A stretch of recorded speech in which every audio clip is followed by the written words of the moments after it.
बहुत समय पहले की बात है। उत्तर भारत के एक छोटे से गांव में एक गरीब बुजुर्ग महिला रहती थी। नाम था मीराबाई। उसकी उम्र लगभग 70 साल थी। बाल सफेद हो चुके थे, लेकिन चेहरे पर हमेशा एक हल्की मुस्कान रहती थी।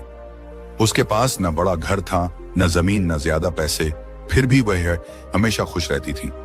गांव के लोग अक्सर आपस में बात करते, मीरा दादी के पास कुछ भी नहीं है, फिर भी वो इतना खुश कैसे रहती हैं। एक दिन गांव का एक पढ़ा लिखा युवक राजू, जो शहर से वापस लौटा था, मीराबाई से मिलने पहुंचा। उसने पूछा, दादी, सब कुछ होते हुए भी लोग दुखी हैं और आपके पास तो कुछ भी नहीं है, फिर भी आप हर दिन मुस्कुराती हैं। आखिर आपकी खुशी का राज क्या है? मीराबाई धीरे से मुस्कुराई और बोली, बेटा, एक कहानी सुनाती हूं, शायद तुम्हारे सवाल का जवाब मिल जाए। जब मैं जवान थी, मेरा एक प्यारा सा घर था, एक मेहनती पति और 2 बेटे। हम ज्यादा अमीर नहीं थे, लेकिन बहुत प्यार था हमारे बीच। फिर एक साल बहुत भयंकर बाढ़ आई, खेत बह गए, घर गिर गया और मेरे पति की बीमारी में इलाज न हो पाने से मौत हो गई। कुछ ही महीनों में मेरी दुनिया बदल गई। एक बेटा शहर चला गया और एक दुर्घटना में चला गया। मैं बिल्कुल अकेली रह गई। राजू चौंक गया। फिर तो आप टूट गई होंगी, उसने कहा। मीराबाई ने गहरी सांस ली और बोली, हाँ बेटा, बहुत टूटी। कई रातें रोते रोते कटी। लेकिन फिर एक दिन मैंने एक सवाल खुद से पूछा, क्या ये सब रोने से वापस आ जाएगा? और जवाब था नहीं।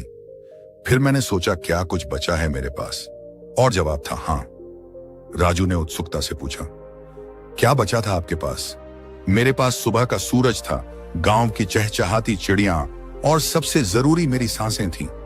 मीराबाई ने मुस्कुराते हुए कहा, बस उसी दिन से मैंने फैसला किया, हर दिन कुछ अच्छा खोजूंगी। अगर बारिश होती तो मैं सोचती मिट्टी की खुशबू कितनी प्यारी है।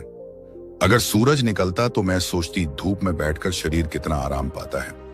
अगर कोई आता तो मैं सोचती, देखो कोई तो है जो मुझसे मिलने आया।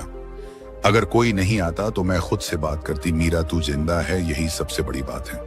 राजू अब सोच में पड़ गया। बोला, पर दादी, कभी कभी तो कोई भी अच्छा कारण नहीं मिलता। ऐसे समय में आप क्या करती हैं? मीराबाई मुस्कुराई और बोली, तब मैं खुद से कहती हूं, ये बुरा वक्त भी तो हमेशा नहीं रहेगा। जैसे ठंडी रात के बाद सुबह होती है, वैसे ही मुश्किल के बाद राहत भी आती है। मैं एक काम रोज करती हूँ, सोने से पहले अपने दिन में से 3 अच्छी चीजें खोजती हूँ, चाहे वो कितनी ही छोटी क्यों ना हो। जैसे किसी ने मुस्कुराकर नमस्ते कहा या आज रोटी जल नहीं गई, और फिर भगवान का धन्यवाद करती हूँ। राजू के चेहरे पर शांति आ गई। उसने कहा, दादी, आपने तो मेरी सोच ही बदल दी। मैं भी अब से हर दिन छोटी छोटी खुशियां ढूंढूंगा। आपके पास भले चीजें कम हों, लेकिन आपकी सोच बहुत बड़ी है। यही असली दौलत है।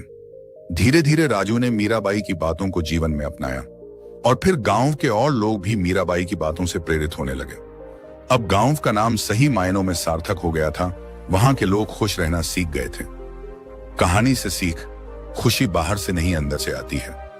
अगर हम हर दिन में से कुछ अच्छा ढूंढने की आदत डाल लें तो जिंदगी चाहे जैसी भी हो, मुस्कुराना आ ही जाता है। दुख आएंगे, लेकिन सोच सही हो तो हम हारेंगे नहीं। याद रखो, सच्ची खुशी खोजने के लिए दौलत नहीं, नजरिया चाहिए। धन्यवाद। मैं फिर मिलूंगा एक नई कहानी और नई सीख के साथ। तब तक खुद से कहिए, आज कुछ अच्छा जरूर होगा, और मुस्कुराइए।